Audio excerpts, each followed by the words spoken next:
Bien, amigos de Línea Directa, vamos a empezar el programa y lo vamos a hacer en torno pues a lo que ha hecho este Congreso, ¿no? Este Congreso de la República, el Congreso de Alejandro Soto, el Congreso presidido por la bancada de Alianza para el Progreso, secundado por una mayoría, ¿no?, fujimorista, que finalmente ha terminado poniendo la agenda del país, no solamente la agenda en el Parlamento, sino la agenda del país.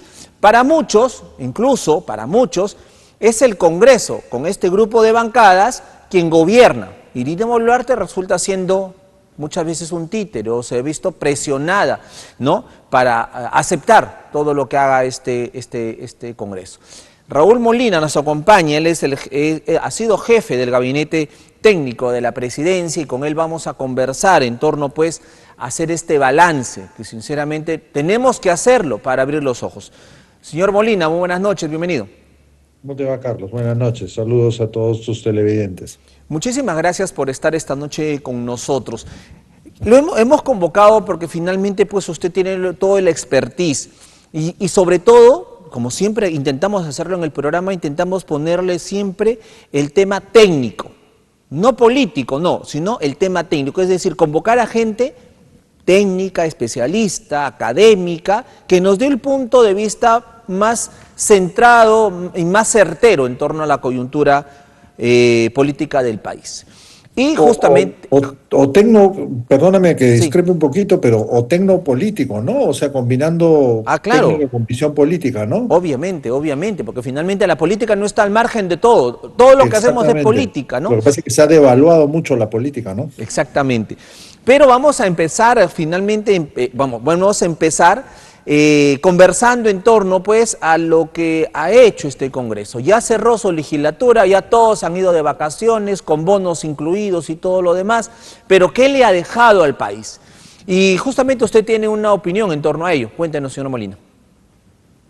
Nos ha dejado una legislación y una institucionalidad parchada por todos lados sin ninguna reflexión, Carlos. O sea, este Congreso que dijo que era imposible aceptar la posibilidad de una asamblea constituyente, de facto ha modificado más de la tercera parte de la Constitución, con una serie de medidas que limitan el acceso de otras fuerzas políticas a las elecciones, porque son impresentables de tal manera que en competencia pierden y quieren asegurarse la mayor cantidad de oportunidades para ganar, como en alguna entrevista alguna política dijo, por abandono de cancha, ¿no? Entonces se han creado un congreso, quieren aumentar el número de parlamentarios, han eliminado movimientos regionales, han modificado los requisitos para poder llegar al congreso, le han regalado a los gobernadores y alcaldes la reelección a cambio de eliminar los movimientos regionales, han modificado el sistema de pensiones aprobando las modificaciones por 38 votos, un sistema que tiene que ver con el futuro de todos los jóvenes, porque además se han metido un conjunto de reglas que afectan a todas las personas que tienen menos de 40 años y están trabajando. Realmente, los peruanos y las peruanas en el siguiente periodo de gobierno, si tenemos la sabiduría de elegir bien, vamos a tener que deshacer un montón de las medidas poco reflexivas y dirigidas a favorecer a determinados grupos que este Congreso impresentable ha aprobado. Ahora, el hecho de hacer estas normas, se supone que el Congreso hace justamente eso, hace leyes para el país, para eso los hemos elegido. Sin embargo, escuchando a los ciudadanos, ¿no? Efectivamente, pero ahora, las normas que ha aprobado este Congreso no han favorecido a los peruanos. Entonces la pregunta lógica es, ¿a quiénes ha favorecido directamente? O sea, ¿quiénes han sido los beneficiarios con cada una de estas leyes que se han dado?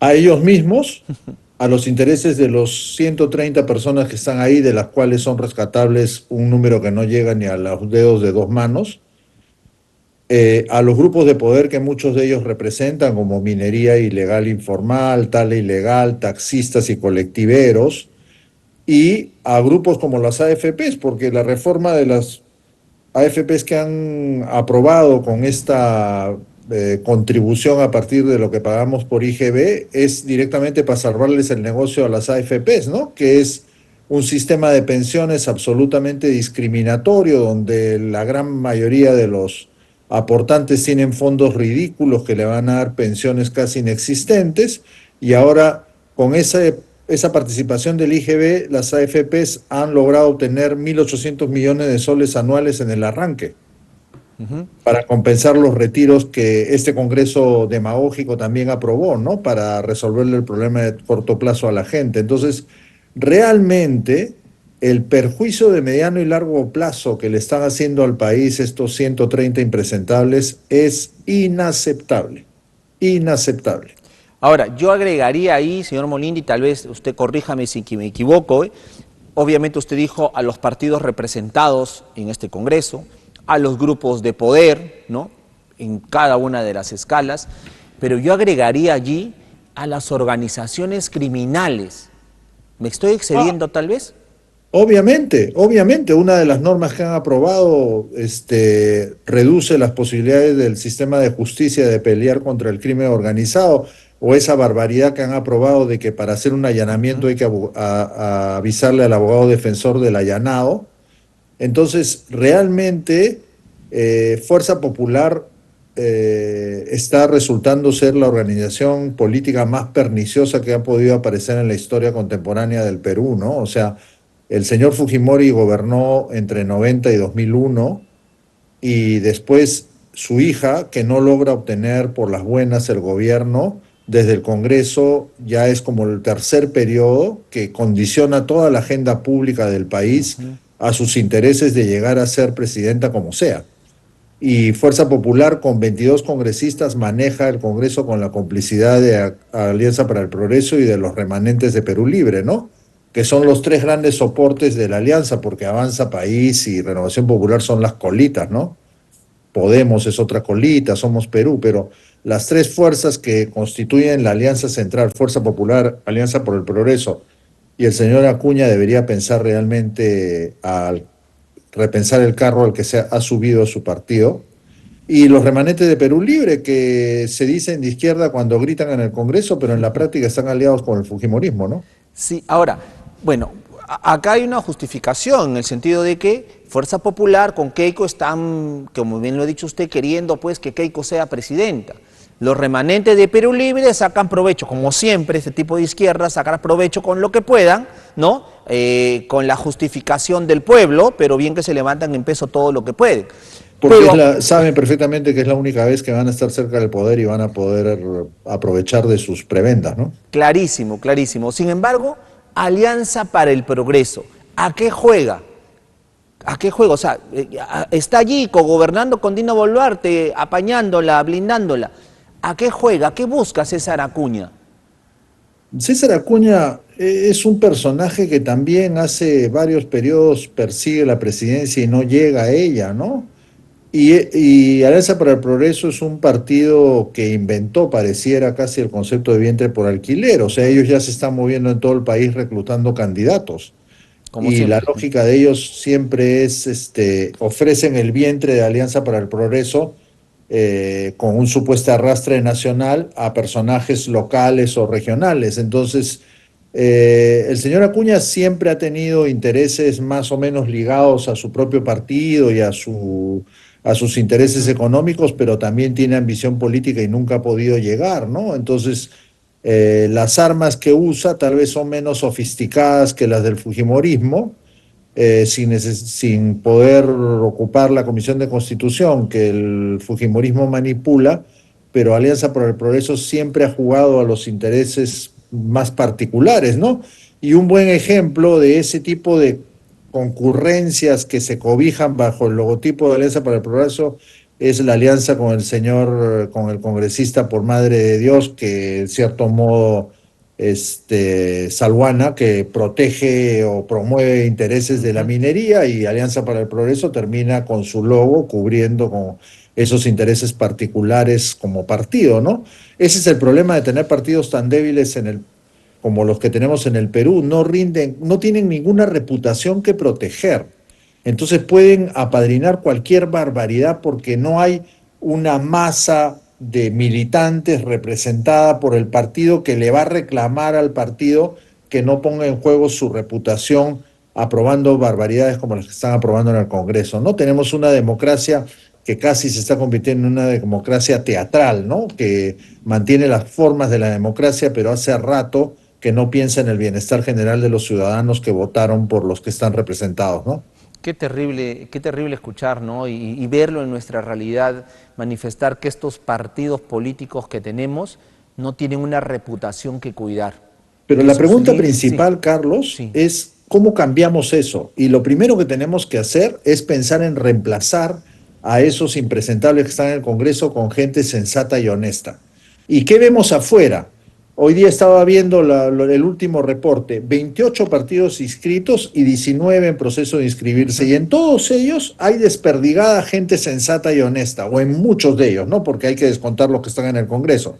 Pero hay muchos partidos nuevos donde hay personas sensatas y honestas que están jugando al sueño del partido propio, y con eso le estamos haciendo el juego claro. a estas mafias que están en el Congreso, facilitándoles que el fujimorismo pueda probablemente gobernar, o que una persona como Antauro Humala tenga las posibilidades de gobernar, en lugar de unir todos los pequeños grupos de gente sensata en dos o tres grandes fuerzas que puedan ocupar 40, 50, 60 espacios en el Congreso, y podamos reemplazar a toda esa gente a la que le hemos dejado la cancha libre, abandonando la política de veras.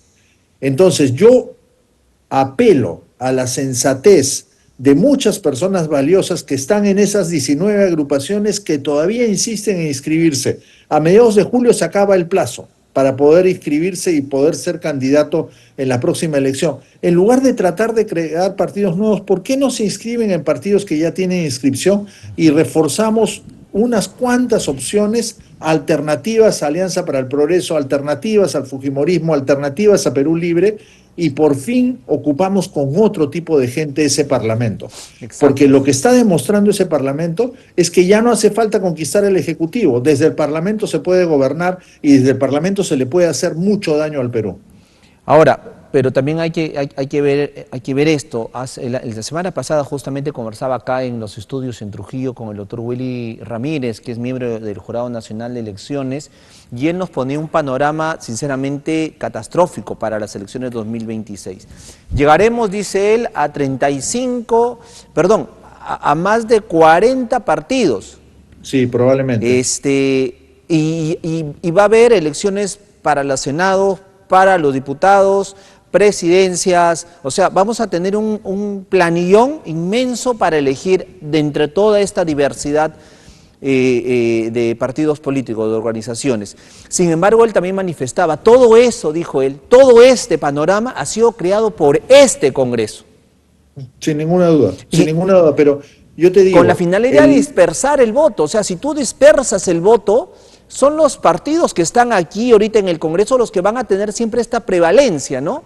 Sin ninguna duda. Por eso es que digo lo que digo, ¿no? O sea, a mediados de julio se cierra el plazo para que se puedan inscribir en algún partido aquellos y aquellas que quieran ser candidatos a la presidencia, al diputados o al Senado. Los que no se logren inscribir con el sueño de su partido propio van a quedar fuera. Y es penoso que algunas buenas personas que sé que están tratando de liderar proyectos de inscripción de partido van a quedar fuera.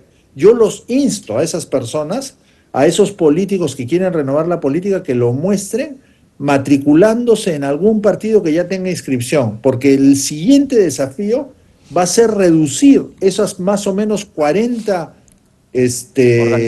organizaciones políticas, de las cuales habrá que descontar a las 10 que están en el Congreso, nos quedamos con 30, producir alianzas que permitan sacar del juego al fujimorismo y sacar el juego a opciones como la de Antauro Humala, y reemplazarla por opciones que sean realmente posibilidades de mejora para el Perú. Y eso significa 3, 4 candidatos a la presidencia que tengan potencial, porque si no, dispersando el voto le vamos a hacer el juego a los extremos. Efectivamente, hay que comenzar ya a reflexionar y a recordar lo que están haciendo estos partidos ahí en el Congreso representado. Pero Dina Boluarte, ¿en qué queda?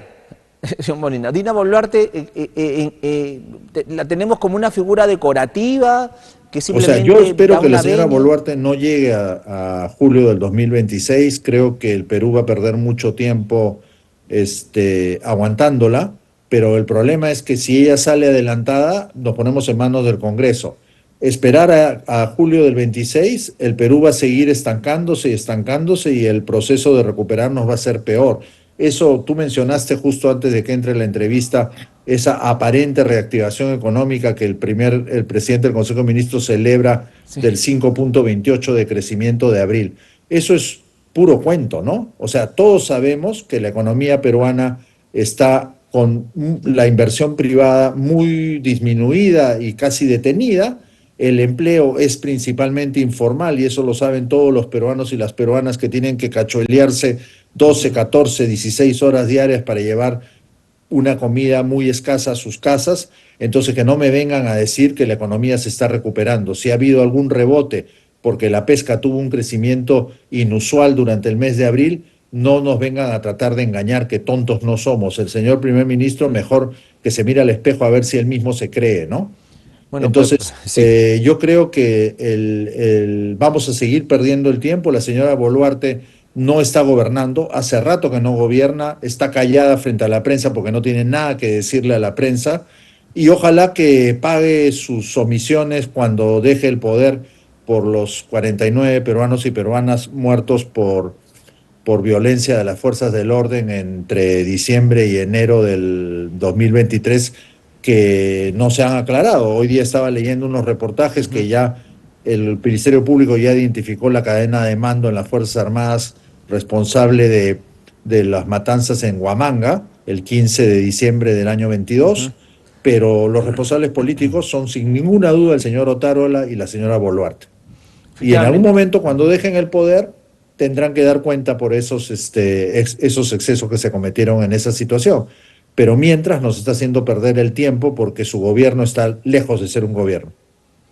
Correcto. ¿Qué le espera finalmente ya en la nueva legislatura que empiece de julio? Porque ahí van a comenzar a chocolatearse nuevamente de este Congreso. En realidad de este Congreso creo que no hay que esperar nada, ya no, o sea, nada positivo al menos. No, nada, más bien hay que esperar mucho de negativo, ¿no? O sea, hay varias reformas constitucionales que le falta segunda votación y que van a tratar de aprobar lo más pronto posible, apenas empiece la segunda legislatura.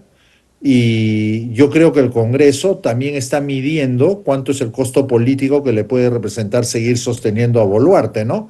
Y no me sorprendería que en determinado momento se den cuenta que mejor es desprenderse de ella y tenga que entrar a gobernar quien esté en ese momento como presidente del Congreso y quieran aventurar esa barbaridad que en algún momento sugirieron varios congresistas, que la Constitución dice que en ese caso solo hay que convocar elecciones presidenciales y no elecciones del Congreso, porque lo único que se están dispuestos a sacrificar muchos de ellos es el término de su periodo en julio del 26.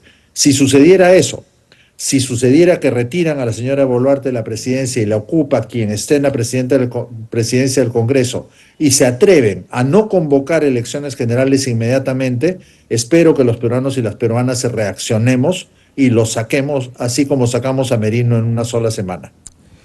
Para terminar, una información que también nos ha llegado y que creo que usted, por la experiencia que tiene, también merece una opinión. Se acaba de publicar la renuncia de Sara Farfán Cuba. Ella ocupaba el cargo de secretaria de la Secretaría de Integridad Pública de la PCM y entre todas sus funciones que tenía la señora Sara Farfán Cuba, ella lideraba, dice, el proceso de adhesión de Perú ante la OCDE. ¿No? Sí, Bueno, renunció. Sara la conozco, viene de atrás en la PCM, ¿no? O sea, probablemente sea parte de los acomodos del Premier Adriancén para reemplazar las secretarías.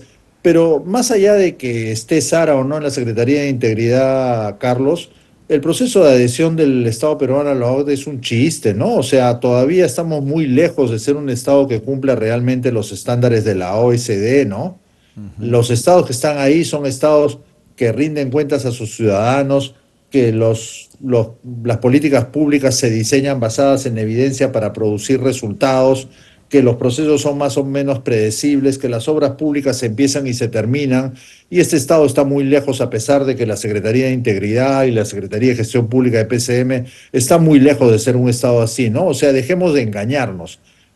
seguimos insistiendo que vamos a entrar a la OECD y nos siguen queriendo decir que estamos a un paso de hacerlo, pero en la OECD no se chupan el dedo y saben perfectamente que el Estado peruano está muy lejos de cumplir muchos de los estándares mínimos que cumplen los estados que forman parte de esa organización. Y si no, sin irnos muy lejos a la OCDE, APEC, lo que vamos a tener casi a fin de año, ¿servirá de algo? O sea, ¿pondremos al Perú en la vitrina del mundo? O sea, los inversionistas, claro, los inversionistas dirán, oye, ¿el Perú es confiable como para venir a invertir? A ver, esos eventos se puede montar una organización ad hoc, además la propia PEC te ayuda mucho a organizar y te da estándares muy concretos y seguro vamos a hacer una organización de APEC que nos va a hacer quedar bastante bien como anfitriones y se van a llenar la boca diciendo que el Estado peruano y el Perú ha demostrado que es un país apto para las inversiones, pero los inversionistas no son tontos, o sea, no van a tomar una decisión en la PEC. Puede generar un cierto interés, pero cuando un inversionista o una empresa privada decide invertir, hace mucho más estudios que solo venir a la PEC para decidir una inversión. Lo que sí es verdad es que la China, que maneja el grueso de la demanda comercial de ese lado del Pacífico, del lado oeste del Pacífico, está muy interesada en reforzar su posición geopolítica en el eje Brasil-Perú. Y la China va a seguir invirtiendo y buscando alternativas de inversión en el Perú, porque eso está más arriba que los objetivos de la OPEC. Y entonces sería medio tonto suponer que el incremento de las inversiones chinas en el Perú va a obedecer al éxito de la PEC, obedece a una línea que está en proceso de implementarse hace mucho tiempo. La prueba es que después de la caída de las empresas brasileñas y de las grandes empresas constructoras peruanas por lavajato, hoy día la mayor parte de los contratos de obra pública están en manos de empresas chinas.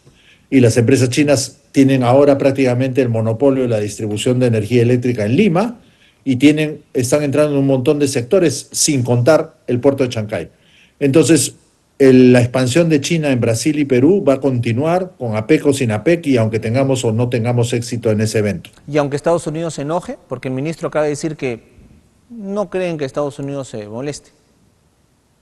Estados Unidos hace tiempo que no tiene la influencia que quisieron tener en los años 50 y 60 en América Latina. Ellos mismos cambiaron su política, optaron por reforzar su presencia en Europa del Este y en Asia, y entonces ahora no tienen las herramientas para poder recuperar el espacio que ellos mismos dejaron hace varias decenas de años. Así que Estados Unidos puede molestarse y la China no se va a detener por eso. Le agradezco muchísimo, señor Molina, por estar esta noche con nosotros y nada, interesantísimo. Su último mensaje, en todo caso, para el ciudadano, eso quiero que quede bien remarcado. ¿Qué le diría? Tenemos que recuperar la iniciativa democrática, los ciudadanos tenemos que pensar que tenemos los gobiernos que nosotros hemos mismos contribuido a tener y hoy día el desafío es que 40 o 50 peruanos y peruanas sensatos y honestos entren al Congreso para recuperar la política. No podemos permitirnos un periodo más con un Congreso mal manejado por el fujimorismo. Y entonces, si el Congreso, este Congreso, trata de seguir aumentando el poder de esos partidos políticos que hemos estado acostumbrados a que nos gobiernen o que tengan poder en los últimos años, fujimorismo, Alianza para el Progreso y todos sus furgones de cola más nuevos como Avanza País, Perú Libre, Renovación Popular, si dejamos que esos partidos sigan teniendo el poder, no nos quejemos que el futuro del Perú es bastante negativo. Tenemos que recuperar la política, las personas sensatas y honestas y hacer todos los cambios en contra de lo que este Congreso nos va a dejar como herencia. Efectivamente. Señor Raúl Molina, un gusto tenerlo en el programa. Muchísimas gracias. Un abrazo a la distancia.